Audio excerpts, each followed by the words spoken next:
Hey, We I made made this. this.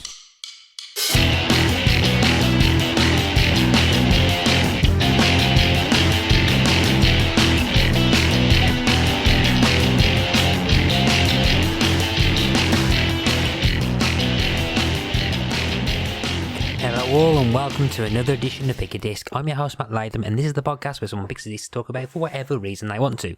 And today I'm welcoming Nicola Greenbrook from the Pause and Play Forward podcast to talk about the Foo Fighters, the colour and the shape.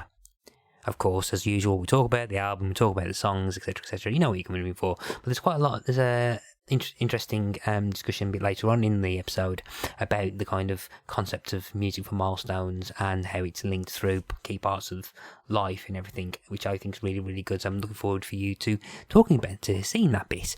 So, but before that kicks in, if you like what you're hearing and you want to follow us on Facebook and Twitter and Instagram, look for Pick a Disc on them. There's a Discord server. The link is in the show notes if you ever want to pop onto Discord and say hello, tell us what you're listening to. At the time of recording, there's current discussion about the Taylor Swift album Midnights that is quite interesting. So feel free to pop in and say hello if you listen to that or not, or if you listen to something else, let us know what you're listening to. So yeah, or nothing else to say, but if there's anywhere that reviews us, commit opinion fraud and all that. And with that, I think that's it. So there's nothing left to do except let's talk to Nicola. Coming in from, I think, East London is Nicola Greenbrook from the Pause and Play Forward podcast. How you doing, Nicola? I'm doing very well, Matt. Thank you. I'm absolutely delighted to be here. So yeah, I'm doing really well. Thanks. Oh, cool. So yeah, here to talk about music, and I think we was having a brief as we had like the preamble before we started recording. Before we actually started recording, and you were saying like, oh, feel free to stop me because I might talk about the band we're about to talk about too much. And I'm like, no, go ahead, go ahead. This is what the podcast's for. The podcast is for you to fanboy out. But I'd take it you're quite looking forward to chatting about these then, yeah. I am actually. It's always good. I mean, for people that know me well, they'll know that I'm a big Foo Fighters fan, but it's always really good to have an excuse to talk about the Foo Fighters, but also to be listened to, because I probably have. I've probably sort of chewed the ear off lots of people about Foo Fighters, but yeah, it's a real pleasure. It's quite luxurious actually to talk about a band and an album for a dedicated space of time. So I feel really lucky to have the opportunity to. Yeah, so Nicola, why don't you tell the lovely listeners the disc that you've picked for us today? Absolutely. So Matt, I have chosen The Colour and the Shape by Foo Fighters from 1997. Yes, released May 20th, 1997 on Roswell/Capitol, produced by Gil Norton. It recorded like the start and between November of 96 and February 97. And it's their second album, correct? That's right, absolutely, yeah. Yeah. So why have you picked The Colour and the Shape? Yeah, I had to give this some thought. I mean, selecting one album was always going to be really difficult. Selecting a Foo Fighters album was even harder. So you've really set me a challenge here. So to kind of aid my decision, I thought about the tracks, quite honestly. I thought this album contains two of my favourite Foo Fighters tracks of all time. And so for that reason, I have chosen The Colour and the Shape. And so it was quite easy. And I also realised with a bit of reflection is that it was an important part. It was an important point of their history, actually, the band's history. So if you were looking at their discography and looking at their history, arguably The Colour and the Shape was quite important. So yeah, I've gone for history, tracks, and general love of Foo Fighters.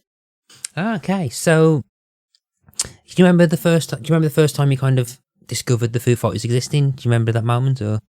Do you know what? I didn't off the top of my head. I think it was nice actually to have a bit of time again to reflect on this. I had to go way back to maybe quite predictably to when I was quite a big Nirvana fan actually. So I think perhaps for most people, I was really into Nirvana first, and particularly in 1991 with the release of Nevermind. I was very much into that album. And then In Utero in 93. And so that was when I first became really kind of into grunge. And I remember at the time I was listening to all kinds of music. So it wasn't just purely that genre. I was listening to all kind of things. I mean, I was raised on Smash Hits magazine, for those of your listeners that remember that, sort of showing my age here. But, you know, I was used to quite commercial pop stuff. My grandparents would play soul. I was really into all kinds of stuff. And so actually when I kind of first started listening to Nirvana, I was 13, quite an impressionable teenager. Remember those awkward years, and trying to be edgy, but so I was quite into Nirvana. I was quite blown away by Smells Like Teen Spirit. I remember watching the video on MTV, just kind of blown away by the whole thing, really. So I think from then on, I'd always admired Dave Grohl. But in answer to your question, it's quite difficult to pinpoint when I first discovered Foo Fighters. I think I do remember hearing I'll Stick Around, Big Me from their debut. But I don't think I was necessarily listening to the album in full at that time, their debut. And so I think it was at the Colour and the Shape I kind of got into it. But maybe more than just the more well-known tracks. I can't say that I honestly, at the time of this release, that I was listening to this album all the time. I was kind of dipping in and out of it, really. I think this wasn't the first album of theirs you listened to, so you listened to the debut first. Yeah, I think I probably listened to a little bit of the debut first. The Colour and the Shape, it's not that it passed me by at the time, 97. It was just, I can't say I was like really, really into it. I think the first album of the Foos that I listened to properly, if you like, was 1999. And that was There Is Nothing Left to Lose. And I think that was the first appearance of Taylor Hawkins. But I think probably, again, if I'm being honest, at the time it was probably more in my mind because I think some of their tracks had more of a, not mainstream, but were really commercially successful, and I picked them up. So Learn to Fly, for example. And it was also Grammy winning in 2001. So probably I had to give it some thought because it's difficult to pinpoint when I first heard them. But the first album probably that I listened to all the way through was There's Nothing Left to Lose. So after The Colour and the Shape. So I've gone back. I actually went back to The Colour and the Shape sort of retrospectively, if you like. So you was a fan of Nirvana during like the Imperial phase. So when Kurt was alive. Yeah, I was. And again, it's strange because, again, going back to what I was saying, one of the things that I've always enjoyed is listening to all different genres of music. I don't think I've ever really, really stuck on one. I think it's really nice to be able to listen to all kinds of music, but I kind of really stuck with Nirvana. I think at the time, maybe being a bit of an impressionable teenager, slightly awkward, trying to be a rebel. So not a rebel at all. Very straight. I barely made it out of Streatham, let alone Seattle. So, I thought, this is great. This is kind of speaking to me, but I wasn't really sure what it was. I quite liked the fact that it was quite alternative. And so, yeah, I would say I really was really, really into Nirvana, in terms of the Nevermind stuff. And so, yeah, I guess from then on, and obviously with the passing of Kurt Cobain, I feel, I kind of remember thinking, how can I want this to continue. I hope I hope that there's something that comes out of this really awful thing, and then out came the Foo Fighters. So back then, because from my research, Dave Grohl wanted the debut, the self-titled debut, to be kind of anonymous. I was 10 at the time that came out. So I just got vague memories of someone in my street trying to, with a cassette with Nevermind, and me just not listening to it. So was there any kind of noticeable buzz, or was there a case of the drummer from Nirvana was doing something? Was that kind of known? Was you aware that he was doing some solo work, or? Again, to be completely honest with you, Matt, probably not. I don't remember at the time thinking, this for me is really something that I really remembered. But I've just finished reading The Storyteller by Dave Grohl, the book that he wrote during lockdown, and it's a fantastic book. But he does touch upon the post Nirvana, passing of Kurt phase, and I think I remember this is not a direct quote, sort of paraphrasing here, but I do remember him saying something that he was obviously devastated and really heartbroken. It actually took him a while to listen to music again. So that's not a direct quote. That's more just that I remember reading, it just took him such a long time to figure out what he wanted to do next. He was quite lost, and he tried to travel. And then there's this scene in the book where I don't know if he was traveling globally. It might have just been in the States, but he just went somewhere and he was in quite a remote place. And then there was a hitchhiker or somebody on the road, and teaching a ride, and they had a Nirvana t-shirt on, and it's like he realised that he probably wouldn't be able to escape it because it was such an important point of everybody's lives. So again, in answer to your question, I don't recall at the time thinking, but yes, going back to what you were saying, did he want to kind of stay under the radar? I think so, but I wish I'd paid a bit more attention at the time, quite honestly, because it was obviously a very, really important point in terms of the history and everything. Towards the mid-90s, again, I wasn't reached.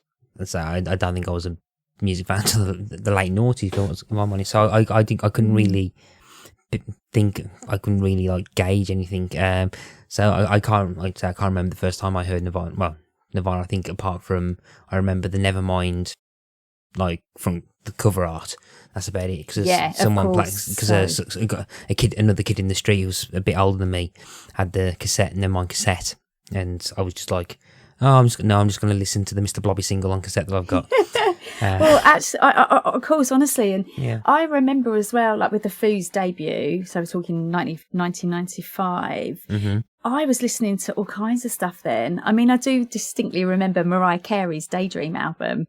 That really stuck out of my mind. I was really into R&B, that kind of stuff as well. It wasn't solely that I was focusing.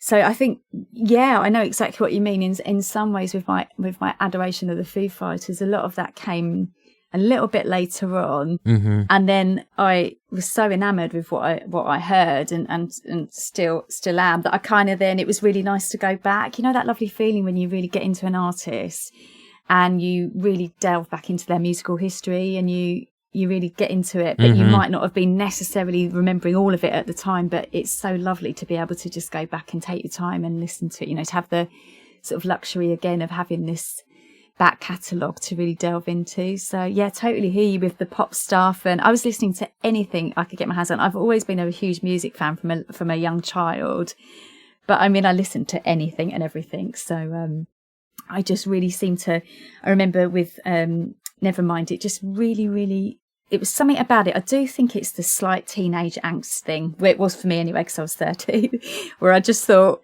oh, this is really cool. But actually not loads of people in my school necessarily were listening to it. So maybe that was the appeal as well. It was different. So okay, so, and then if we jump back towards when so you then listened to the 1999 album, Nothing Left to Lose. That I got vivid memories of that album artwork, 'cause it's the one with the shaved kind of FF in the back of the head.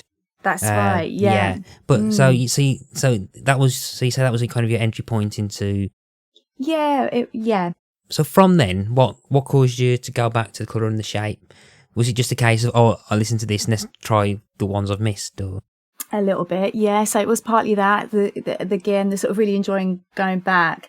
I would say, and you might ask me about the track, this particular track a bit later on, I should imagine. But the tracks on this album, Everlong is without question my favourite Foo Fighters song. So for that reason, having heard Everlong numerous times, live gigs, I immediately just resonated with this track. And so I think in choosing this album for Pick a Disc, it is because when I'd done my sort of back catalogue listening, if you like, this is the one that I'd always go back to, and that's why I've chosen it this time around. Okay, so I think before we start talking about the album in general, for me, before we start talking about the album in general, the Foo Fighters themselves, again, I think it's pretty much like the Nirvana album.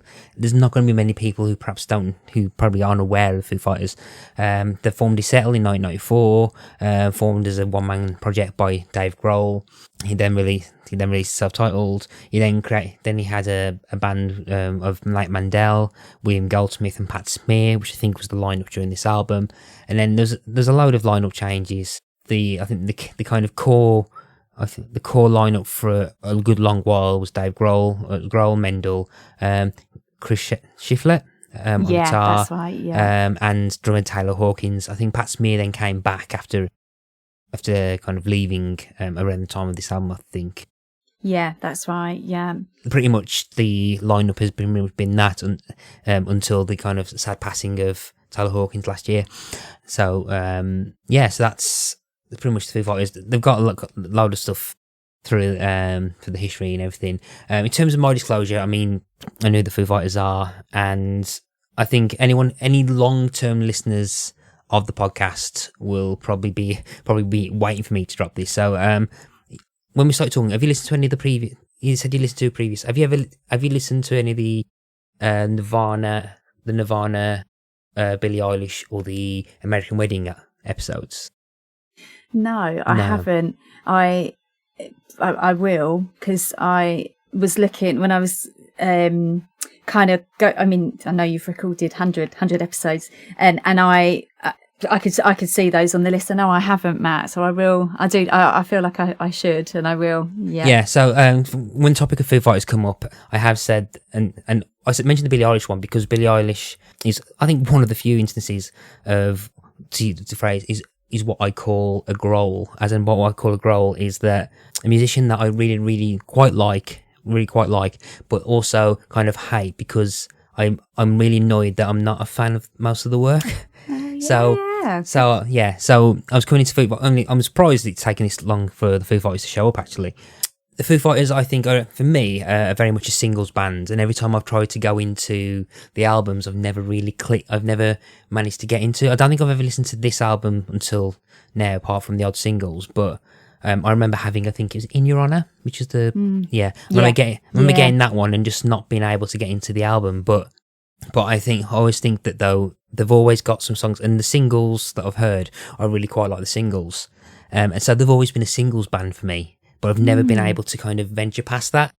So, every time I kind of hear about like Dave Grohl or what he said and things that he's done and stuff, I really quite like him. A couple of things in the kind of lead up to this album has made me go, oh, okay. Because I think he's made a couple of mistakes. He's made a couple of errors of judgment in this album, in the recording of this that we'll get into. But for the most part, I generally do quite like Dave Grohl. He's very easy to like, but he's also kind of annoys me that I'm not a fan of his album stuff. I know, yeah. I can totally get what you're saying. Interestingly, I always find it really surprising, actually. So, having been to quite a few Foos gigs, which I'm sure we'll get into, and the tickets always sell out, over twofold, whatever. It can be really difficult to get tickets. They're really well attended, and there's tons of fans across the globe. But interestingly, sometimes when I'm sort of in a closer friendship group, or even just through our podcast network and stuff, not many people, I don't want to contradict myself here, they've got a huge fan base, and there are loads of really loyal Foo fans like myself who just know all of the albums, over the songs, etc. And some people who are not Foos fans, for example, they'll just know a couple of songs and they're really happy with that. They're like, I love Everlong, it's amazing. Or, I really like Dave Grohl, really makes me laugh, or he seems a really good guy. But they wouldn't necessarily, they just don't feel the need to listen to their album. So I always find that quite interesting, how they can not divide people, because I think I've never really heard anybody say, I can't stand their music, I would never listen to it. They're not so divisive that people just wouldn't even give it any of their attention at all. It's just, I feel like I understand that some people will just love a particular track, but wouldn't think of buying the album or, listen to the album in its entirety. So I get what you mean. Yeah, I mean, for sure. I think it'll make a cracking greatest hits album, because I think quite a few, because I think I look at the singles, I'm like, and it's quite amazed me that I've never been able to kind of crack some of the albums that I've attempted to try and listen to in the past. But I think I remember when Learn to Fly came. I think Learn to Fly was probably the single that I remember seeing the video of, because I think it was just around the time that we finally got Sky Digital, so we had the music, and the video was on, and the video, I still think the video is perhaps one of my favourite videos of all time, because the video for Learn to Fly is amazingly funny, and it's so good. I think that's what won a Grammy as well. I was saying, with that album, it had the commercial success. Well, I'm sure the other two did as well, but in terms of how I felt about it, I'm pretty certain that the video won a Grammy as well, because it is really funny, isn't it? And it's got Jack Black and Cargas. Yeah, and they're dressed up, and it's very funny. They are really funny. They've got a really good sort of kooky sense of humour. So, I do remember that being everywhere, that video, definitely. Yeah. But yeah, and I remember really liking Breakout as well. Yeah. Yeah, and I think from that, I think times like All My Life and Times Like These, I remember again singles. Yeah. I think Times Like These, we'll probably talk about this towards the end when we briefly mention other albums as well. Times Like These having an extra poignancy for recent events, which we'll talk about a bit later on. But I think the song that I really like, and I think because I bought the album on the strength of it, is Best of You. Bloody love that song. It's amazing, isn't it? Yeah, and I was just like, and I don't know. I think because I really like that song, I don't think the In Your Honor album kind of matched. So I think I've listened to it a couple of times way back when it first came out. So I've not probably listened to it for about 15, 16 years. Yeah, but I know exactly what you mean because and again, I'm sure we'll get into this. But when I bought In Your Honor and listened to it, because I'm still quite I haven't. I don't know if this is weird or interesting or what, but when it comes to artists like the Foo Fighters, who I love, I sort of almost collecting stuff. I haven't got onto vinyl yet, and that's what I want to do. But I do actually still buy a CD. Mm-hmm. I like a physical. I'm holding The Colour and the Shape of My Hand at the moment because for reference, and just to remind myself that I do still buy the CDs. And actually, I do remember I bought In Your Honor when I was living in Australia, and there is some connection with some of the things that we'll talk about in a bit. But I do remember buying that, and Best of You, it's got DOA, it's got Another Round on it as well. There are tracks on that I love, but that's probably the album that I know less. So I do know what you mean. They've got some tracks that are so well loved by everybody that in some ways it's quite difficult to live up to them, isn't it? You couldn't possibly. I can probably imagine like people. There's people who just seem to know the singles going to the live gigs. So when they start doing the album tracks, you probably look around, you probably see people going, just going to the bar. Yeah. Then they'll go, then they'll start playing Breakout, and they're like, ah.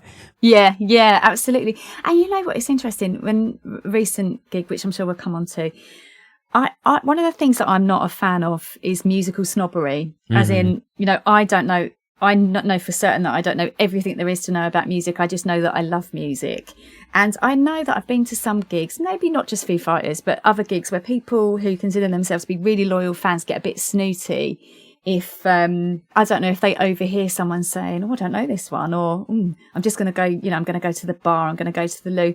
And I don't like that sort of snootiness around music, because I think, it's kind of up to you what you listen to, but your knowledge of music really grows, mm-hmm. doesn't it? And I think, yes, of course there are really devoted fans, and I get that, and I think that's lovely, and I do consider myself a really loyal Foo Fighters fans, but I don't know if anybody's going to like every single track that your favourite artist has ever made, and is going to be able to speak really knowledgeably about every single track, and I think that's totally fine, and it's okay if you may not.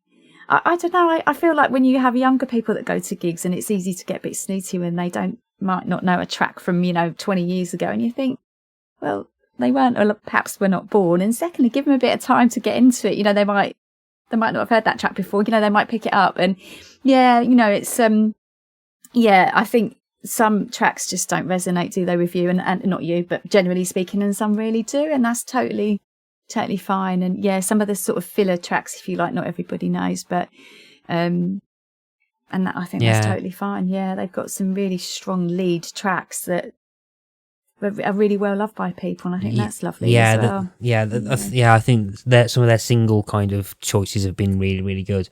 So let's talk about the album as a whole, like as a whole and stuff. So from getting to my kind of research, there's there's kind of like an interesting like kind of article I was reading about in the Rolling Stone online. I think it was like the inside story, and I think it was written many, many years ago. And one of the big things was that I think Dave Grohl was talking about when he came to this album, that he didn't realise until afterwards that it was about the breakup of his marriage at the time. So which kind of echoes throughout, and that was with Jennifer Youngblood, I think it was. Yeah, that's right. And I don't think, again, if I'm speaking really honestly, I think I may have read the same article as you in terms of the Rolling Stone article, but I hadn't really understood not the enormity of that. I don't mean that as in, I don't think I realised how much of an impact the breakup of Dave Grohl's marriage, his divorce kind of impacted, if you like, or inspired that album, because one of the things that, it seemed like there was a lot going on during that period, a bit personally for him, the formation of the band or newer members coming in, then the stuff with the drummer at the time, William Goldsmith, which again, I'm sure you may know, or we can talk about. I didn't realise there was quite a lot going on around the recording of this album. And yeah, going back to his divorce from Jennifer Youngblood, he was sort of said afterwards that it kind of like was a bit of again, this is not a direct quote, but it's something I kind of picked up, is that for him it's a bit of a therapy session recording this album, because he kind of realised that he'd gone through quite a bit and that he was going to be okay at the end of it. So yeah, interesting. Obviously marked an important point in his life personally. Yeah, there's a kind of great quote by Nate Maddell on the actual Wikipedia article of this. It goes, while recording this record, 2 marriages fell apart, we lost a drummer, someone nearly went to jail, and we discovered late in the day that the record making is a hellish expensive and best done with a budget prepared beforehand. Yeah, I mean, that is a perfect summary. I'd also read that quote, and I think it really sort of sums it up, doesn't it? That, wow, there was loads going on, and they all kind of got through it and were able to produce, in my opinion, an excellent album. So yeah, loads going on. Tons going on. Yeah, I'm not too familiar. So I'm not too familiar with the producer, Gil Norton. I only briefly just quickly read some of his Wikipedia article just before we started recording. Mm-hmm. He ended up producing quite a few of the Pixie records. Yeah, that's right. Yeah, and apparently Doug Grohl said he kind of wanted to work with Norton because he kind of wanted this to sound like a Pixies album. Yeah, absolutely. Yeah. I'd read the same, and also that they'd gone with Gil Norton because Dave Grohl said he kind of manages to get some sort of clarity in even the dirtiest sounds, which I thought was quite interesting. This album's got a real variety of sounds on it, I think, from quite screamy, shouty, that's not a technical term, but, screamy, shouty stuff, and then down to the kind of softer stuff. And yeah, I liked that. I thought that's a really good way to describe it, because some of them, he's managed to get some clarity out of the sort of the dirtiest sounds. So yeah, I'd also read that they'd wanted to work with him because of his arrangements on one of the Pixies albums as well. So yeah, interesting. Can't say I know loads about the producer myself, Matt, actually, but yeah, I thought that was interesting again. And I think Dave Grohl's talked about the Pixies before, Pixies in terms of how much he likes the band. So yeah, that was quite interesting. And I think a couple of the other things I think as well. I think North said he was highly demanding, but then also I think Grohl's possibly apparently a perfectionist. Yeah, which led to, I think, the point which I think led to the point where I think I'm putting it down to perhaps youth, where I think William Goldsmith, the drummer, kind of recorded all the drums for the album, and then Grohl said, then Grohl started recording stuff saying he was doing overdubs, but then just basically just did the whole album again with his own drumming. Pretty much. Yeah, absolutely. Without telling William Goldsmith. Without telling him, yeah. And I can't recall the name of the documentary. I'm not sure if it was around the Sonic Highways time, but there's a number of different really excellent Foos documentaries. I'm pretty sure, piecing together little bits of my memory, that Dave Grohl has spoken about this as an older person. And, I don't know if he sort of regretfully or wistfully perhaps realises that, he probably was a real perfectionist at the time, and could it possibly have been handled differently? Probably. And, I can't imagine how that must have felt to be kind of then, dropped, if you like.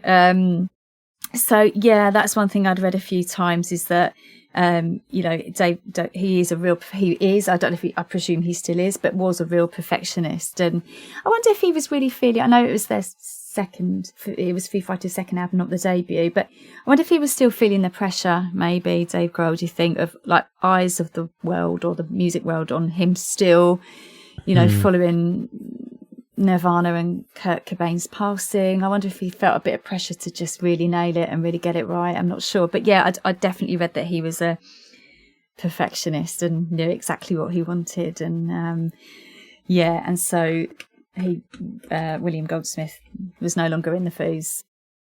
after this. Yeah, and that's when Taylor Hawkins joined. Yeah. Yeah, but I think that's one point where like he probably could have handled that a bit better than he did. But but then I think what at the time he was probably he's probably one of the world's most high profile drummers he's probably still had that, I don't want to say stigma, but he was probably still known as the drummer from Nirvana.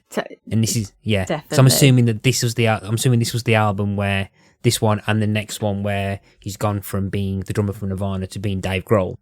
Because I agree. Yeah, because I think particularly there's a point where I think I don't remember what it was, but I didn't realise Dave Grohl was part of Nirvana until years later. I just thought he was just another singer of a rock band and stuff, but I didn't realise that he was. Completely understand. Yeah, so but I think that must have been on kind of his mind where he's thinking like, okay, people are. So like part of him was thinking, oh yeah, I did the drums in the first one. I'm assuming that everyone's going to expect me to do the drums for this one. Completely, absolutely, and sort of I agree, definitely. I'm assuming in later albums, Taylor Hawkins did the drumming on the recordings. Yeah, and I needed to sort of clarify that actually, because he joined the band in 1997, and because I'm holding the actual CD, I had to double check this.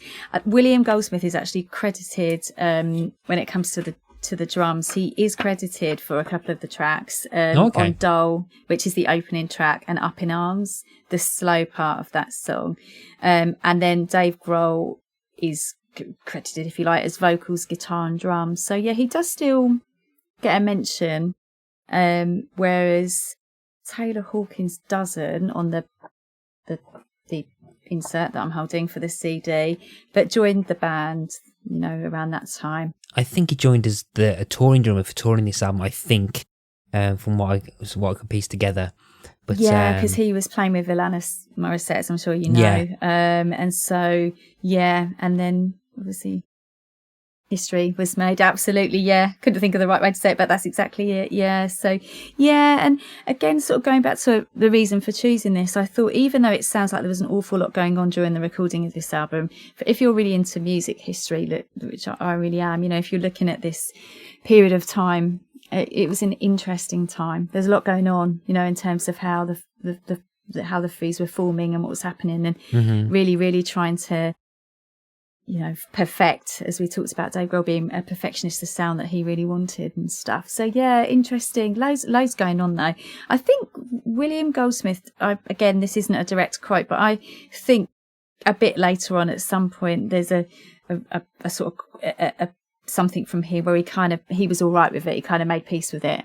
It was kind of like it is what it was. And I don't know what the actual quote is, but I got the sense it was all sorted out at some point. So smoothed out over time and stuff. Absolutely. And he went on to kind of carry on drumming and stuff. So so good.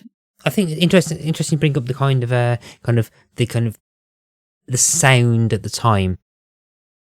Like the sound of the time. So you've got so it's not, there are elements of grunge to this, but it's more kind of like a alternative rock album with kind of grungy elements. And I was trying to figure out, so this was like 96, 97 this was recorded. Was this when the quote-unquote death of grunge happened? Yeah, possibly. Yeah, I couldn't tell you for certain, but possibly, because I always feel the same with this, is that one of the reasons there are certain tracks on this album that I really like is I think I'm still holding on to the grunge sound a little bit, because I still think they do sound a bit grungy, some of them. And then some of them are more into the rockier, harder stuff. So I would say that probably was right. Yeah. But I think so he's kind of like, or post grunges. I think I've just seen on the Wikipedia article for the album. But I think I'm about to say, I think kind of like the legacy of grunge, I think is slightly more apparent today. Even apparent today, I think a lot of my favourite bands I'd actually class as grunge pop or bubble grunge, as Spotify tells me I quite like, and I'll fight that to be an actual genre. But I always find it quite interesting that as the years gone on, I think the Foos have gone towards that alternative rock, kind of more, I don't want to say polished, but kind of more melodic. I don't want to say pop either, but there's a radio friendliness to them. There was like kind of like the antithesis of what grunge and punk was supposed to be, I think. And I find that quite interesting that Dave Grohl never carried on with the kind of grunge sound of Nirvana, but he kind of melded into almost stadium rock. Is it very much so? Real anthemic kind of stuff. Yeah. I know exactly what you mean. And, thinking about later albums with the Foo Fighters, I thought it was really, really interesting that not just Dave Grohl, but perhaps the band, some of it was really experimental as well. They did some of the tracks that I liked on some of the later albums were a bit more punky. And I quite like that. So maybe he kind of had that period where it was, like you said, radio friendly, really anthemic, really stadium stuff, some really hooky tracks that, just earworms and you can't stop listening to them. And then a bit later, some of it was a bit more, arguably a bit more experimental. So yeah, I agree with everything you said there in terms of perhaps moving away from the more grungy sounds into something different. So yeah. Yeah, so if we go towards talking about some of the songs on here, where do you want to start? Obviously, I'm not going to say every single track that I love, because that would be really boring for you, but I'm going to start with the beginning, strangely enough. Just a quick mention in terms if I was sort of talking about highlights, I've always really, really liked the opening track of The Colour in the Shape, which is Dole. Mm-hmm. It's a really super short ballad. It's hardly in some ways it's hardly worth a mention because it's really short.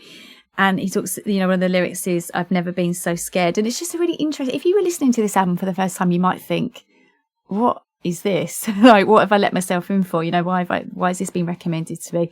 Because then the rest of the album takes quite a different turn. But I thought it was worth just mentioning that. And some people have said that was potentially him talking about coming out of his marriage, that kind of thing. So I thought it was worth a mention. There's because I think he mentioned in interviews that he realised when listening to this one that crap, this album's a therapy session. Yeah, yeah, absolutely. Yeah.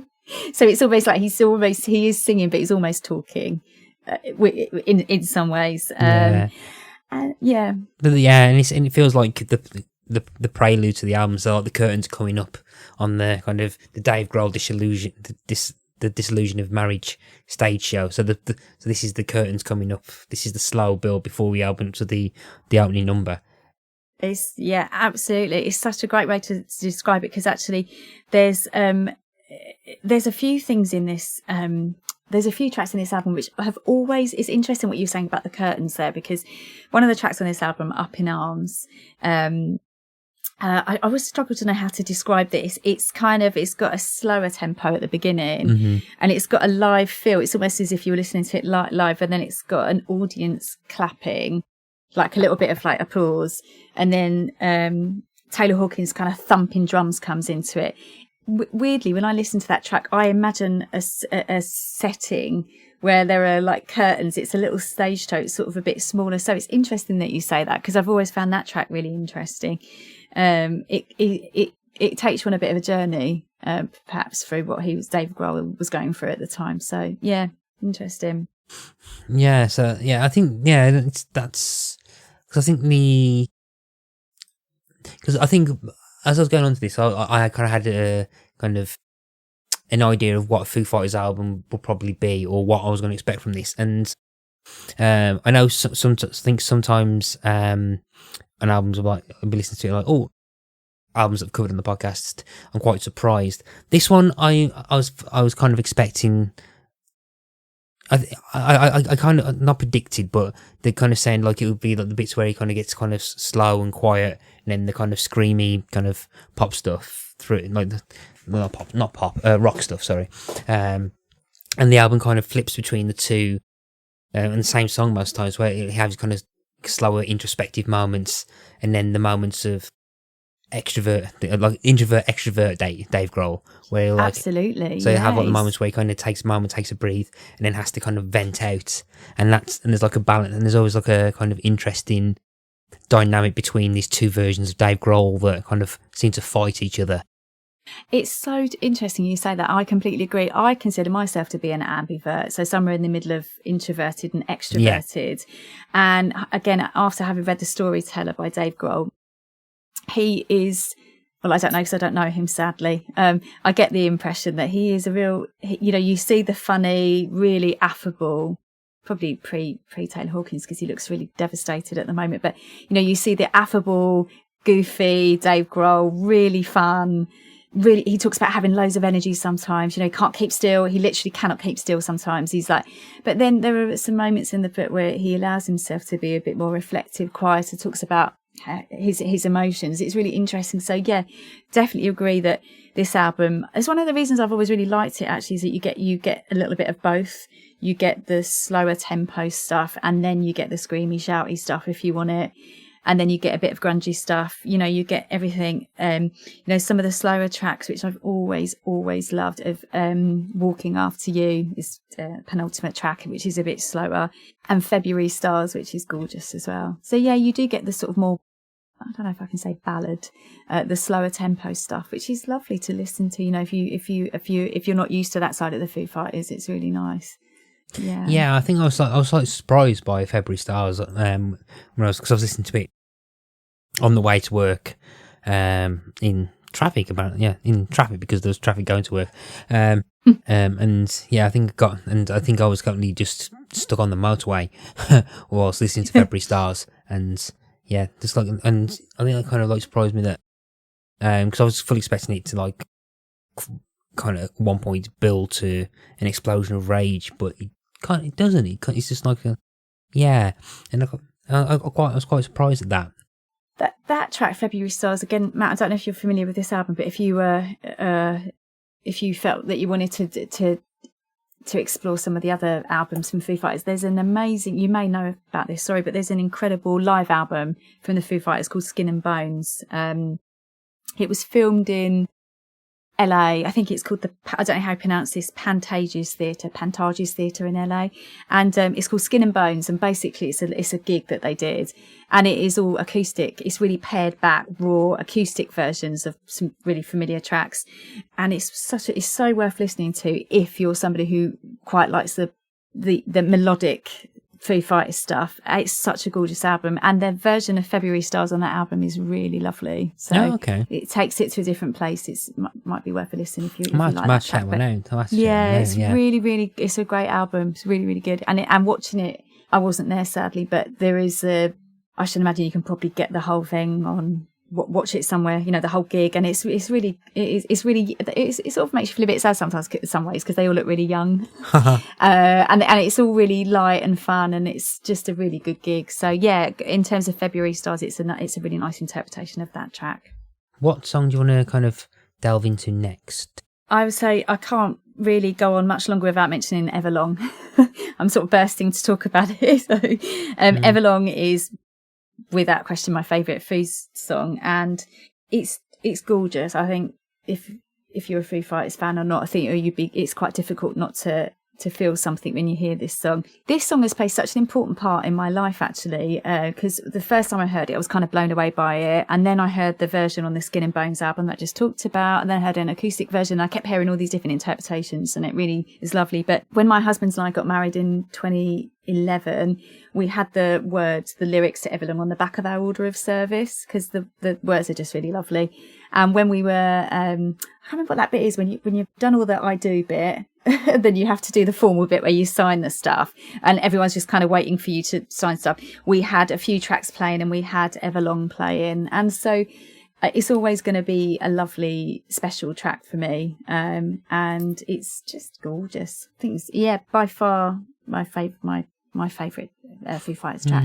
Yeah, I can kind of see how it goes to how it can kind of be linked with kind of like using like weddings, or have the kind of romantic elements to it. I mean, interesting in the context of the album being about divorce, but absolutely. I think there's like a tinge of regret, but I think not regret, but like kind of nostalgic remembering of kind of when times were good, or kind of happiness in that song. Absolutely. I do feel that emotion with a lot of Foo Fighters songs, actually. Nostalgia, slightly heart-wrenching. I know exactly what you mean. There is a lot of that, and particularly, unfortunately, with more recent events with Taylor Hawkins passing, which was I found that really devastating. And actually, some of the Foo Fighters tracks have taken on a whole new meaning, and I'm sure we might touch upon that. But yeah, this song is Everlong. It has been rumoured that it was supposed to be about Louis' poster for Veruca's Salt, who Dave Grohl was supposed to have been involved with following the breakup of his first marriage. So, it was actually written about somebody. But I've always loved that. The opening guitar, you know what, it still gives me that funny feeling in my tummy when I hear it. It's so recognisable. And when they played it at the Taylor Hawkins Tribute Concert at Wembley in September, you could kind of, had to sort of take it at a shop and take a breath in. You could almost sort of feel the emotion in the crowd because it is just taken on a whole new meaning. Whereas before you'd hear that and just kind of go, real sort of joyous. Well, now it's kind of, perhaps it's just my own experience. It is quite difficult to listen to that song now. It's kind of a bit, takes your breath away slightly, but still gorgeous.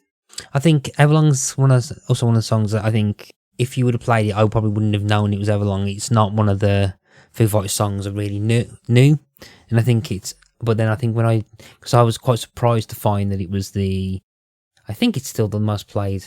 Yeah, it's their most played song on Spotify. Oh right, interesting. Yeah, and I was quite surprised by that. I was expecting something like Learn to Fly, but that Learn to Fly is like fourth. I think the Pretender and Best of You are above Learn to Fly, and then Everlong. I think Everlong's got about 675 million streams. That surprises me as well. Actually, despite it being my favourite track by far, if I had to really be pressed on it, that still surprises me because I would just assume that other people would prefer something a bit louder. I don't know why. I can't think of another way to say it. They prefer something a bit rockier, a bit louder, but it must really resonate with people, and it is a beautiful track with that really familiar, particularly if you're a Foos fan and I can still hear it it's still faintly ringing in my ears when I've been to see the Foos live a number of times, and you can almost hear when they start playing the opening riff to this track, you can just sort of feel the emotion in the crowd. It's quite a thing to be part of when you first hear it. If you're really into the Foos and you really like this song, it's kind of like, without meaning to sound too saccharine, it's like you don't want it to end. You just think, oh no, it started. That means it's got to finish. Because I've almost been waiting for it to come on for the whole set. So it's a very special track for me, this one. Yeah. I think also that's interesting kind of tidbit about this one as well is that the 11-year-old Ipswich musician Nandi Bushell joined Foo Fighters on stage to perform the song during their concert at the Forum on Los Angeles on August 26, 2021. Bushell had gone viral on YouTube in part due to her drum covers, including Everlong and her online drum challenge with Grohl in 2020, which drew millions of views before Grohl conceded defeat to Bushell. Grohl had offered her the chance to join the Foo Fighters during the performance, and it was delayed to 2021 due to the COVID-19 pandemic. Everlong gained newfound popularity as a result of this performance and appeared on several Billboard charts that did not exist when the song was first released. And I'm wondering if that explains that. I reckon you're exactly right. And perhaps that goes back to what we were saying before, how, I'm not a fan of musical snobbery, and it is amazing if younger people rediscover or discover rather a track from, X number of years ago. It's totally fine for them to go, oh, I've never heard this song before. Brilliant. I love it. And then it becomes popular again. I think that's a great thing. It can only be a good thing if, it just shows that their tracks are enduring and people want to listen to them. And yeah, with Nandi, is it Nandi Bushell? Is that her name? The drummer. Yeah, we because we went to the tribute concert in Wembley in September. She was there, and she's so lovely. She's a force, honestly. I don't know how old she is. Did you say she was 11, something like that? Yeah. Very young, anyway. And she is such an incredible drummer, and she's so sweet. And she's lovely. So yeah, how nice for that for her to be.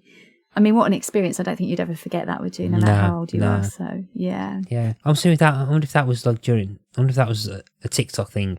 If that's the case then, because there have been, it must be if it's, because if it's TikTok, that'll probably explain why it's suddenly gone viral, because anything that goes viral on TikTok ramps up the Spotify plays. So I think that totally makes sense. Yeah, I hadn't thought about it like that. I completely agree with you. I think like with some of the, you know, like Madonna's Frozen had a remix, and you know that went viral on TikTok for a while, and and Kate Bush thing. Yeah, like of Stranger course, Things Stranger and Kate Bush, Things.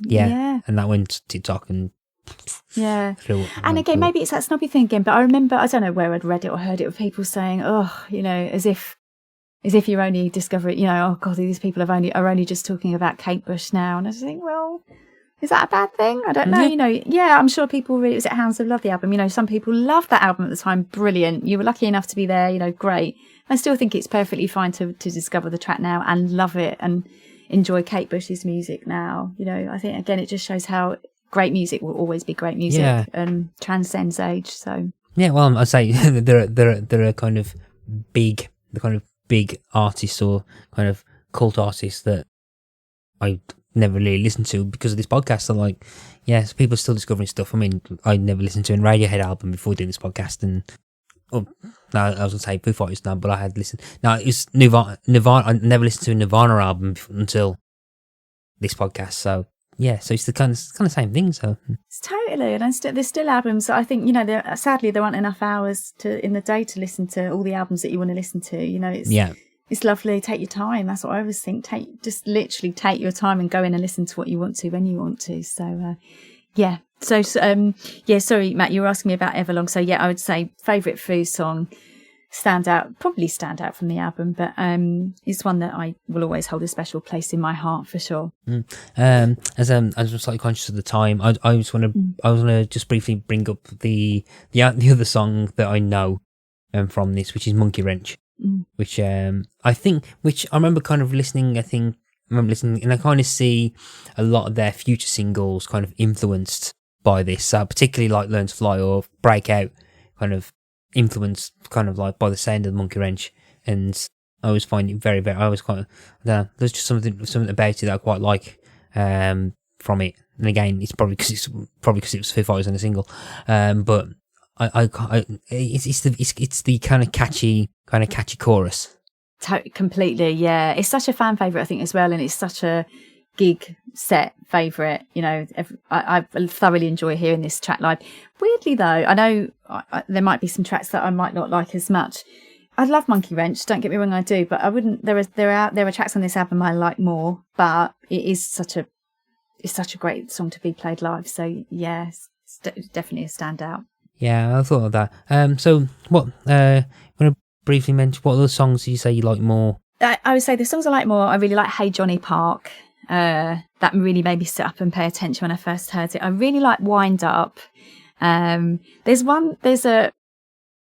I can't remember what the actual full lyric is. Indelible, something like Manimal. It really stands out when Dave Grohl says indelible, like Manimal. And that has always stuck in my head. I really like Wind Up. And I really like See You as well. Really like Dave Grohl's voice on this. It's got quite a casual tone to it. Maybe a bit more grungy that we were talking about before. It's just it's a really great track. I don't know for others if they would skip it. It might just pass them by because it's not necessarily really hooky or loud. It's not like Monkey Wrench where you can really dance about and jump about to it. But I've always really liked See You as well. So somewhere in the middle. I think there are moments of this where I could hear Ed Robinson from the Bare Naked Ladies. Because I'm a big fan of the Bare Naked Ladies, and there are bits where, like, particularly on, I think See You, it sounds very much like a post 2010 Bare Naked Ladies song, like a post Stephen Page era song. So it's like it's the kind of like adult contemporary song. So yeah, there's I think that's because I got that vibe and I was like, oh, this feels kind of weirdly out of place. But it does feel a bit out of place. I know exactly what you mean. I think perhaps that's why I really liked it, why it sort of stands out, because it does feel a little bit out of place. And it's kind of sort of jaunty, isn't it? And, you know, it's not screamy and rocky. It's just got I've always really liked the vibe on this track. But yeah, I really like See You. You know, I'm really struggling not to say every single one, like, and read out every single track to you, but they do all have their place, I think. The genius annotate. There's only one genius annotation about See You, and I quite like it. Dave Grohl stated that this was a song that no one else in the band wanted to put on the record, but it was his favourite track on the album. Oh, that's interesting. I like the fact that he went with it. Yeah, I like the fact because everyone goes, no, Dave, no, don't put it on. It's my favourite. It's going on. All right, okay, Dave. Yeah, decision made. Absolutely, you're the boss. Yeah, that's interesting because again, I wondered if that would be one that people would just skip and think, it's all right, but you know, I don't need to hear it again. So yeah, okay, that's good. I'm pleased to hear that. Yeah, I think before we move on, I'm gonna quickly. I'll probably ask you. So, My Hero, I've seen that around saying that that's supposed to be like a crowd favourite, particularly at live gigs. Oh, definitely. Yeah, again, isn't that funny that, again, I've not really zoned in on that track, even though it's, again, without question, one of my favourite Foo Fighters tracks. I would say definitely, in terms of it being played live, again, I can... Do you have this, Matt, where you've been to gigs and it could be years ago, it could be last week or it could be years ago, and it's almost like you've still got it's still etched in your mind, or you can still hear it. I don't even know how to articulate this, but with My Hero, so there are certain points when this is played at Foo Fighters gigs where they slow it right down. So it kind of, and there's just this lovely guitar riff where they just really slow it down, and then the audience, Foo Fighters fans, chant the words. It's a really lovely, I don't even know how you describe that. If you can just picture that, you've got this lovely guitar riff, and then you've just got the faint kind of, but still really audible chanting of Foo Fighters fans. And it's really lovely. I can still see that. I can still hear that, from numerous Foos gigs that I've been to. So I think I love this track, but I particularly love it performed live. It's really anthemic as well. You know, you can really shout along to it, if you're that way inclined at a gig as well. So yeah, just great track, signature track, I guess, isn't it? And also this is like, apparently this seems to have had the most political impact in terms of So in 2008 they criticised the campaign of the Republican presidential candidate John McCain for using the song at rallies without permission. And again, there was quite. The band then played a stripped down version of the song live at the 2012 Democratic National Convention. But also previously, Republican President George W. Bush had used the 2003 single "Times Like These" during his 2004 re-election campaign, and this prompted the band to perform a slew of shows in support of the Democratic candidate John Kerry. So really, that's interesting. Yeah. I'm in fear of really embarrassing myself here. I'm pretty certain that Dave Grohl's father was a speechwriter for the Republican Party. Oh, okay. So I don't know if you want to Google check me on that one before you keep it in. And he's always sort of, I feel like he talks about his dad quite a bit in the Storyteller book, actually. Had a sort of slightly difficult relationship with his dad at some points. But I think in terms of just where you've talked about politics there, I'm certain that his dad was certainly worked in politics anyway. I've got James Harper Grohl. He served as a special assistant to Senator Robert Taft Jr. Something just stood out just when we were talking about politics, but yeah, don't quote me in case I've got that completely wrong. But he did talk about he did talk about his dad quite a bit, and in the book. So yeah, interesting. I didn't know that, what you just described about the usage of that song in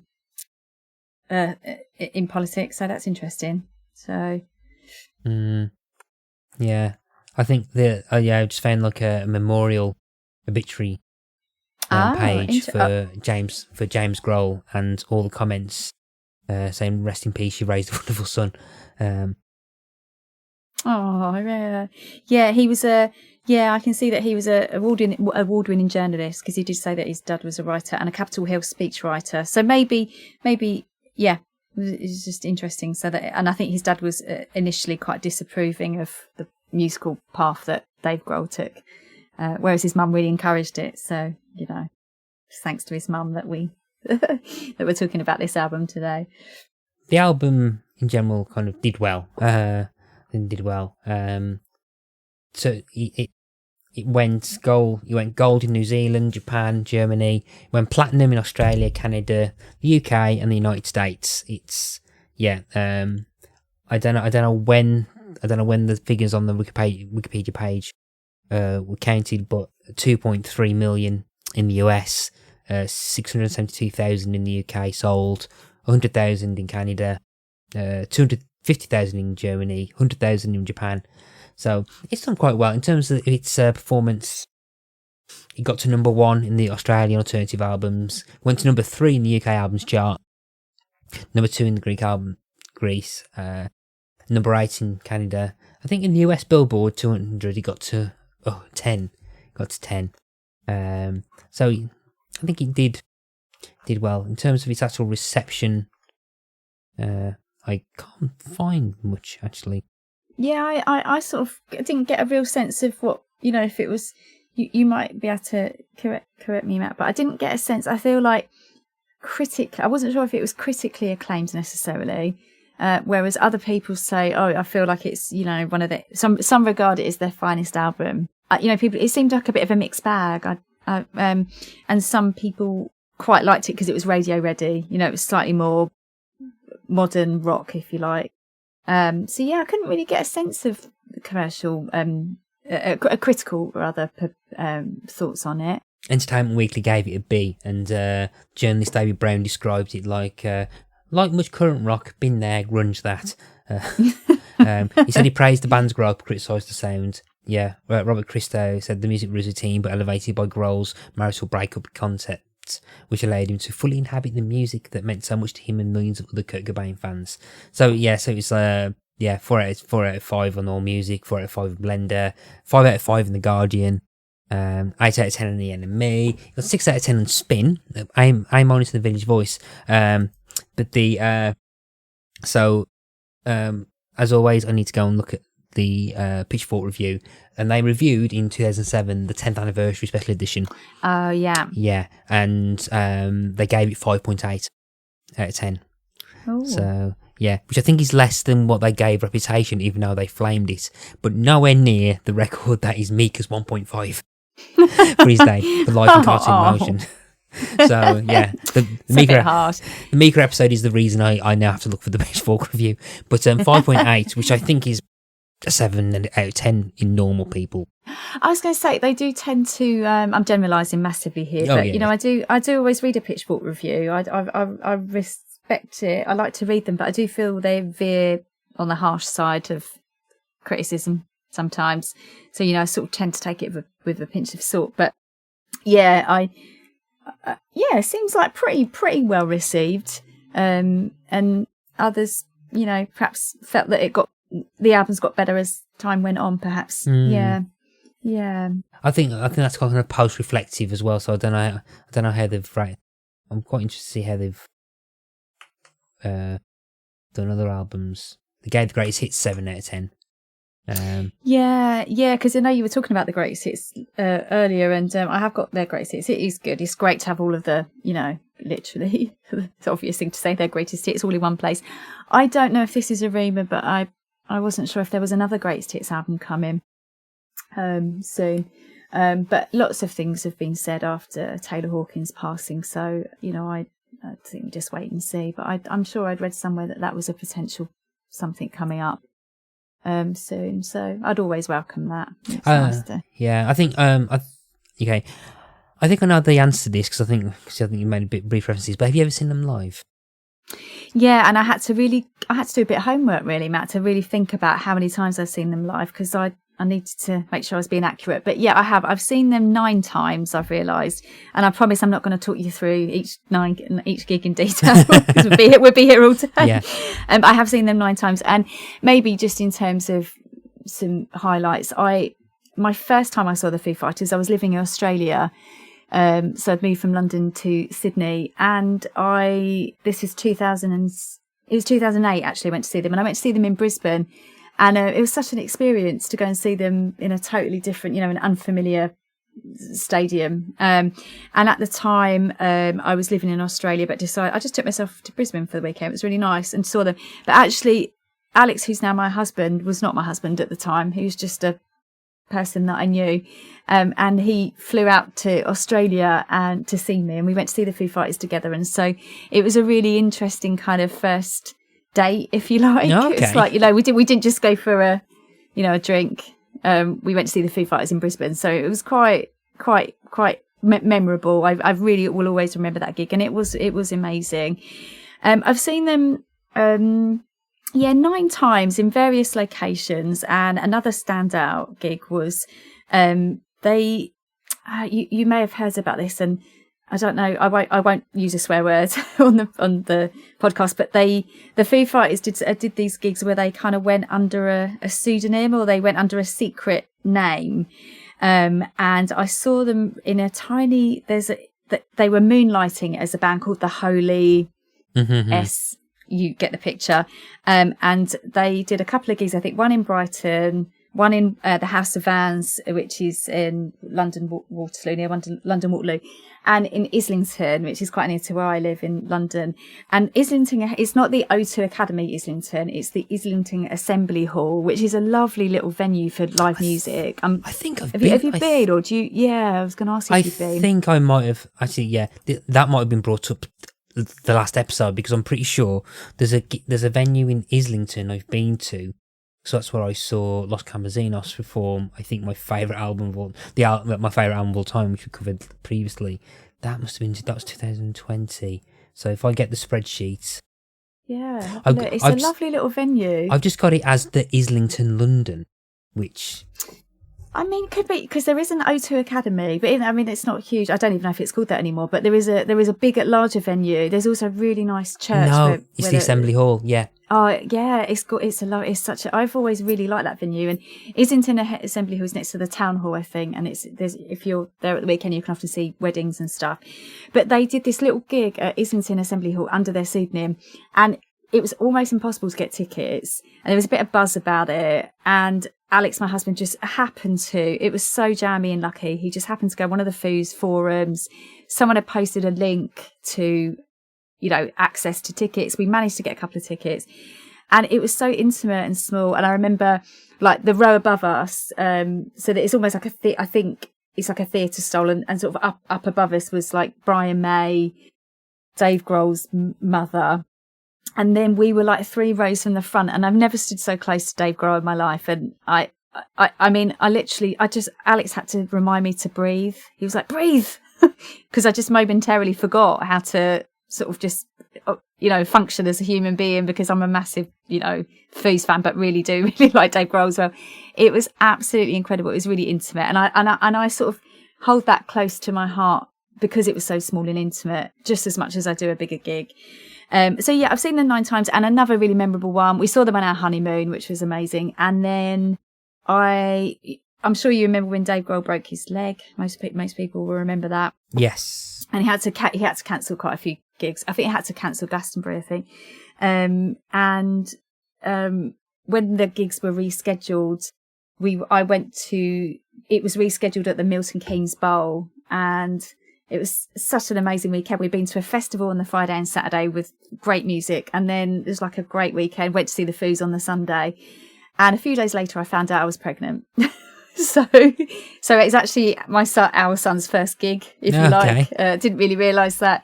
And so again, always sort of remembering certain points in Foo. My connection with the Foo Fighters have always been around quite big life events. But I've seen. So I didn't realise I was pregnant. I was driving, so I wasn't drinking. But it was wonderful. It was really lovely. And then I've seen them 9 times, and I've absolutely thoroughly enjoyed every single one. And I've been really sort of going for it with the merch and really getting into it, making a whole day of it. It's been fantastic. And then up until the last concert, so the first one I saw was 2008. The last gig I saw was this year, and very, very bittersweet. But sadly, it was the Taylor Hawkins Tribute Concert at Wembley. So he was that one. Yeah, we did. We were really lucky actually, because we couldn't get tickets initially with the initial release. pre-sale, sold out in, I don't know, 7 minutes, something like that. And then eventually they released a batch just a few days before, and we were just, you know what, Matt, I can remember it, logging on. They released, so it was like 9:00. I happened to be working from home on the freelance side of things, so I could control my own time. And I just sat there with the 3 different websites open, and I just watched as literally it just went sold out, you know, within seconds. They were just selling out, and managed to get seated tickets, which were restricted view, but the view was brilliant. I think we were just really lucky it wasn't that restricted, really. And yeah, it was incredible, but hugely emotional. And you know, I desperately wish that it wasn't that gig. We were due to see the Foos twice. Well, it would have been twice this year. So they were playing Rock in Rio in Lisbon, and we were going to see them in Lisbon, my husband and I, and then we were going to see them at London Stadium again, which is very close to where we live. We were just so looking forward to them. And then obviously with Taylor Hawkins passing, those gigs quite rightly, understandably, were cancelled. So when we saw them at Wembley in September, it was kind of this really bittersweet thing, which is I'm so lucky that I'm seeing the Foo Fighters. You know, I was really lucky to see them. I just wish it was for such a different reason, because it was very sad and emotional. Yeah. So yeah, I'm not seen all the bits of it, but I think I've seen clips and the odd song and stuff. And a few episodes ago now, when we covered the American Wedding soundtrack, that opens with Times Like These. I'll have to check it out. I'm not familiar with that. Okay. Yeah, the soundtrack to that album is pretty much, as the meme makes saying in the episode, it's just basically pop punk bangers. So it's like it's Good Charlotte and Avril Lavigne and all that kind of stuff. But it opens with Times Like These with the Foo Fighters, and I think, and I'll repeat for anyone who's not into that, I'll repeat what I said there, and what I alluded to earlier is that it's a song that seems to have added a new poignancy to it, because the clip of Dave Grohl singing it, and then kind of like breaking down during the start before they kick in and stuff. It's quite it's very emotional, and so I can only imagine what the energy was like when he was performing that. Yeah, it was highly emotional. I mean, it's such a cliche thing to say there wasn't a dry eye in the house. I mean, there were so many thousands of people, I couldn't possibly have seen everybody, but it did feel that round me you could just feel the emotion, lots of tears. There were lots of laughs, and there were some real you can see that people were blown away by the quality of artists. You know, we just saw you've probably seen this, but you know, there was so many people. There was Josh Homme, and there was Brian May, and there was it was just loads of people. Incredible. Chrissy Hind was fantastic. They've got a real chemistry, her and Dave Grohl on the stage. So, you know, the quality of music was outstanding. So I suppose if you were looking at it I feel really lucky to have been there, because I think it was like 6.5 hours of music and so many standout moments. So really lucky to have just seen the gig. I still, with that underpinning emotion of just real deep sadness, I wish this was a celebration. Well, it was a celebration, but I wish it was, you just wanted Taylor Hawkins in better circumstances. Yeah. And his picture was there. Was there it was amazing. Was there any songs they performed from this album? Oh, that's a really good question. Everlong, definitely, because that almost finished me off in terms of sobbing, you know, into my pint. Monkey Wrench, I'm pretty certain they did. My Hero. I think I saw a clip of My Hero, actually. Yeah, and definitely Everlong, because that was towards the end, and I think that Dave Grohl, his voice was, you could hear it sort of breaking. And again, you know, I was talking to you about that, the guitar riff is so recognisable, and it really stirs up quite a big emotion in me. That was amplified literally at the Taylor Hawkins Tribute gig. So it was very, very emotional, but lovely all the same. And there were some really standouts from that gig. I mean, Violet Grohl, who's one of Dave Grohl's daughters, has got an incredible voice. I'm not sure if you've ever heard her sing. No, I haven't. No. Worth checking out. Her Instagram is quite good, because she posts stuff on there, and sometimes with her singing. But she performed a couple of tracks. She performed a Jeff Buckley track, and she also performed Valerie with Mark Ronson. So the Mark Ronson, Amy Winehouse, not the Zetons, the other that, and he was on guitar and she was just singing acoustically, and it was absolutely gorgeous. So again, you know, there was lots to really smile about and go, wow, you know, next generation kind of thing. Yeah. So because I think Taylor Hawkins' son performed on the song. Which one? Of course, yeah, he did. That was really emotional as well. I think one of the professional shots, if you like, that have come from that is that you can see Shane. I think his name's Oliver Shane, but he's known as Shane. Taylor Hawkins' son is drumming, and he's a really ferocious drummer. So it's a great picture because his hair's like kind of flying out everywhere. And then the way that it's been taken is that you can see Dave Grohl looking at him with a sort of proud look on his face. It's really lovely, but again, that'll get you right in the feels. Yeah. Because it's you know, it's highly emotional. But yeah, he's incredible talent. So and since then, there's not been any kind of announcement of what's happening in the future of the band apart from that. Is there? Or I don't think so. I was talking to somebody about this the other day. There's a real mix. I've seen mixed things on forums and Facebook pages, and if you like, that they're going to, after the LA leg of the tribute concert, that after that they're just going to, Dave Grohl's going to take a break. You know, he's just going to take a break, or the band will take a break. And then other people have said no, they will carry on. I honestly haven't seen anything that's confirmed.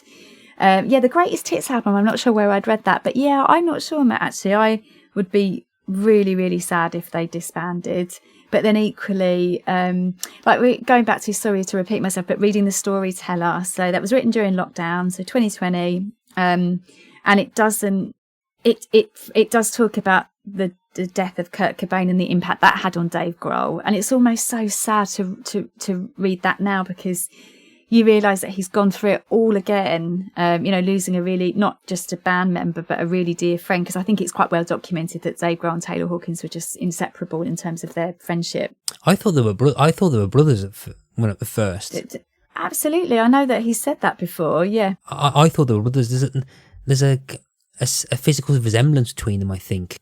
Absolutely, almost like their mannerisms are the same. You know, I guess that I think they've described each other, it sounds a bit cheesy, as soulmates. You know, they literally couldn't believe that they had met each other because they were just so similar, and you know, they just had such a great time together, and they'd sort of found each other's. They were just so similar in terms of everything, their outlook, their love of music, their approach to family life. You know, they're just really, really sort of clicked. And sort of realising that, I mean, how do you withstand that? I don't know. How do you withstand the loss of someone so close to you, but then that's so connected to your life, you know, in terms of Foo Fighters? How could you go on? And then there was a few people saying that, because they had guest drummers at the tribute concerts, Rufus Taylor, who's Roger Taylor's son, he's excellent actually as well, was really close friends with Taylor Hawkins. And then there was a few rumours flying around that Rufus Taylor would it's hard to say replace, would be the drummer. But then that hasn't ever been confirmed. You know, is that us Foo Fighters fans that just want to, you know, we just don't want it to end. You know, we just want to know that there's some continuation, but it hasn't been confirmed. And you know, how could you ever replace him really? But then other people have said, but they've got such a great thing, and you know, would Taylor Hawkins want them to carry on? It's so easy to say. I have absolutely no inside knowledge at all, so I don't know. But I would be devastated if they disbanded. But then part of me thinks I kind of understand it. Part of me is wondering whether they would either form under a different name, or whether like it will be Dave Grohl and the so-and-so's. Well, I know what you mean. Or side projects. You know, all of them have done numerous side projects throughout their Foos. You know, Dave Grohl's, them Crooked Vultures and all kinds of stuff. So, you know, maybe they'll never stop playing music, but we'll do different things. It's just so. I just find it really sad. I was devastated when it happened, and it's actually only recently that I've been able to properly listen to Foo Fighters music again, which is quite sad, isn't it? It took me a little while I had to take a bit of a break from it, which sounds a bit really dramatic, and actually in being invited to guest on this podcast, it was really nice, because I thought, no, it's good. It's a thing to talk about and celebrate. It's a really nice thing. It can't be clad in sadness all the time. You know, this is really amazing music that will endure. So no,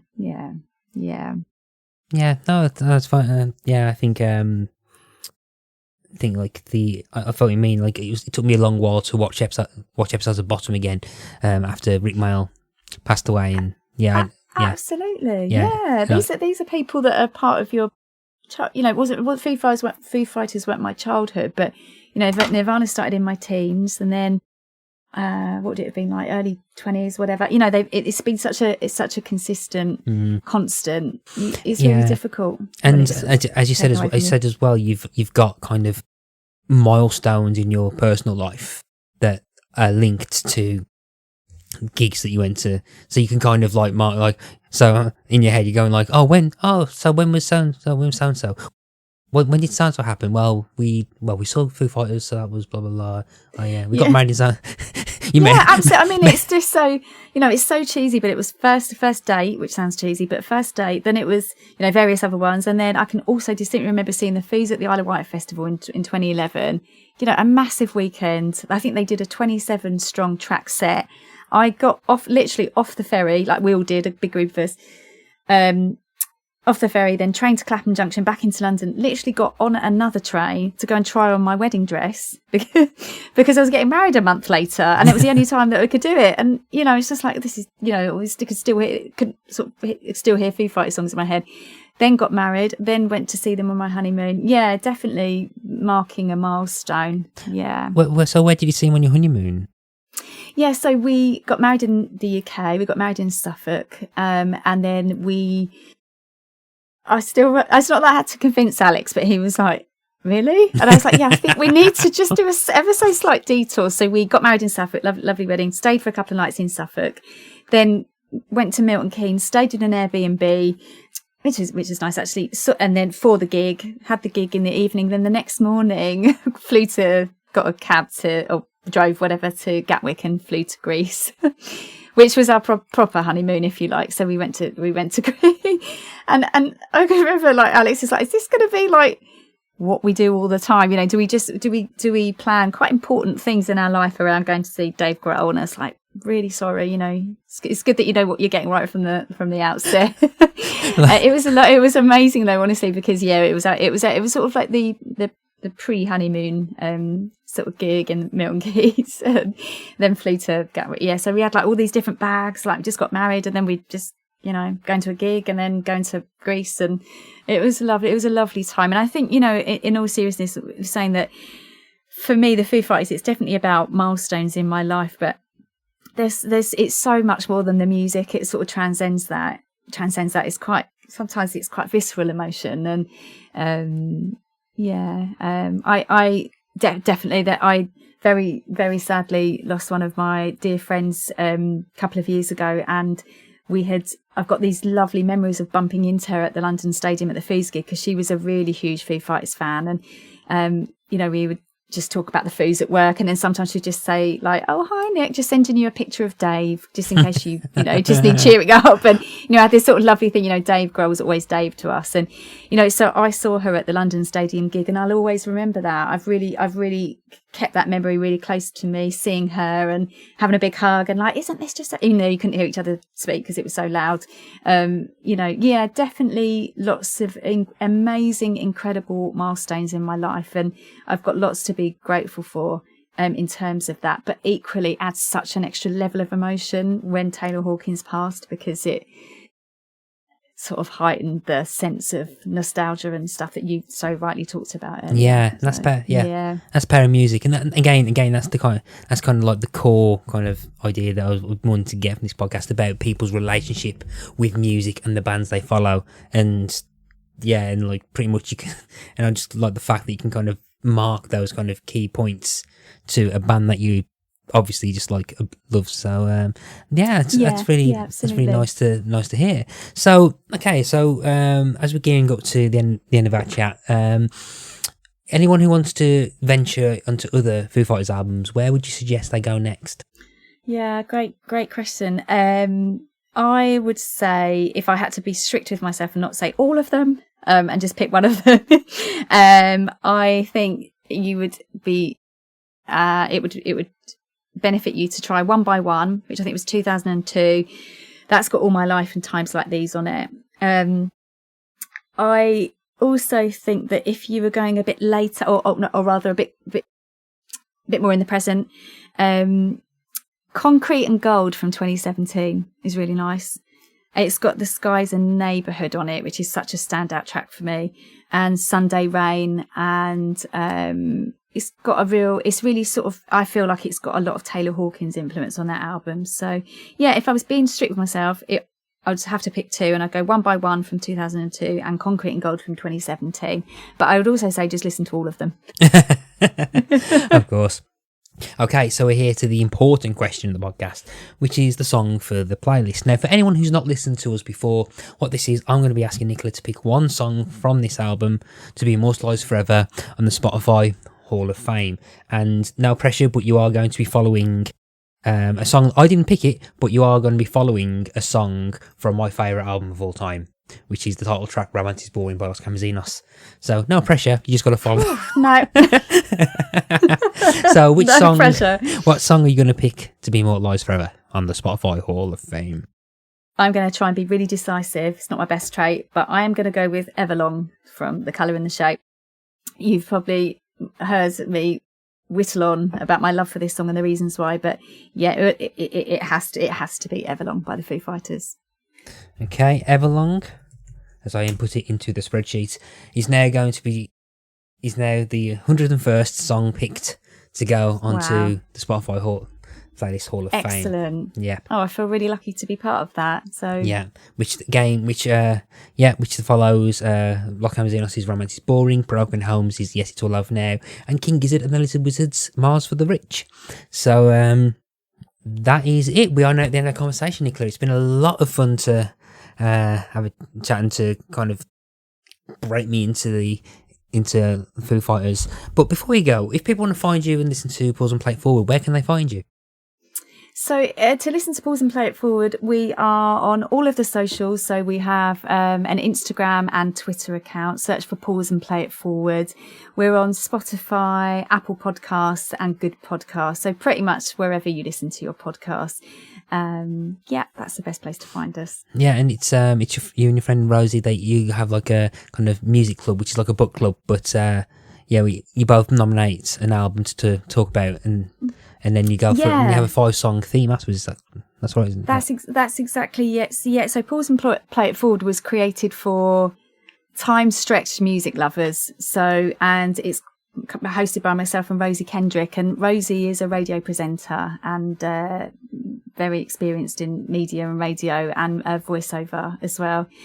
She's got a lovely sort of West Country accent and I've got a London accent, so you can definitely distinguish between the two of us.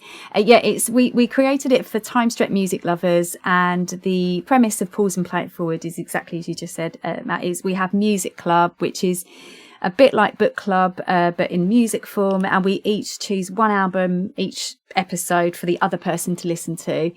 And then we go away individually, listen to the album, and then come back with our thoughts. And what we find often is that it creates lots of memories attached to it, lots of different things to say about the album. So that's Music Club. And then the second segment is Top 5. So for each episode, we set a theme for the next episode. And then we both, again, individually, no cheating, go away, pick 5 songs that we think warrant to be on our playlist for that theme, come together with our 10 songs and then whittle them down to the ultimate top 5 on a theme.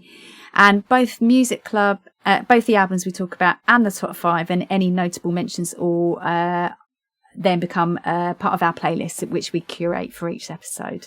So, yeah. Do give Pause Play It Forward a listen. I've listened to quite a few of them now. No, I do enjoy it. So it's so I do recommend giving it a listen. And now we are definitely at the end, Nicola. So I want to say thank you ever so much for coming on to talk about the Foo Fighters. It's been an absolute pleasure. Thank you so much for inviting me. I feel very fortunate. And it's a real pleasure to be able to talk to you about it and to talk about the Foo Fighters. So thanks ever so much. You've been listening to Pick a Disc, and I've been your host, Matthew Latham. Our theme music is Pump by Kevin MacLeod of Incompetech.com. Pick a Disc is hosted by the We Made This podcast network, and you can find them on www.spreaker.com/user/We Made This. You can find the Pick a Disc show site on www.spreaker.com/show/pickadisc. You can find us on all the usual social media type places like Facebook, Instagram, Twitter under Pick a Disc. You can also email us on pickadisc@gmail.com. Until next time, happy listening to all those discs that you are picking. Goodbye. Hello, and this is Frame to Frame, part of the We Made This podcast network. We are a podcast that take two seemingly unconnected films and slam them together with the most obscure theme that we can find. I'm Andy Williams. And I'm Sean Wilson. And every Wednesday, you'll be able to find out a little bit more about the different themes and different films that we look into. You can hear moments such as this. Gwyneth Paltrow has as many Oscars as David Cronenberg. That's just wrong in every sense of the word. Yeah, but you can't get a candle that smells like David Cronenberg. No, wait, I'm not going to get there. No, don't do that. I mean, we've done nearly 10 minutes on why you dislike Zack Snyder, and that was just the first person that I mentioned as a talented name within the now film. you've got to take us in a positive direction, please. Okay. Jared Butler is the lead of this film. Oh, that's not a good start. That's really not a good start at all. Keep going. I just want to say, I really love your philosophy about no matter how good or bad a movie is, there's a lot of effort that goes into it.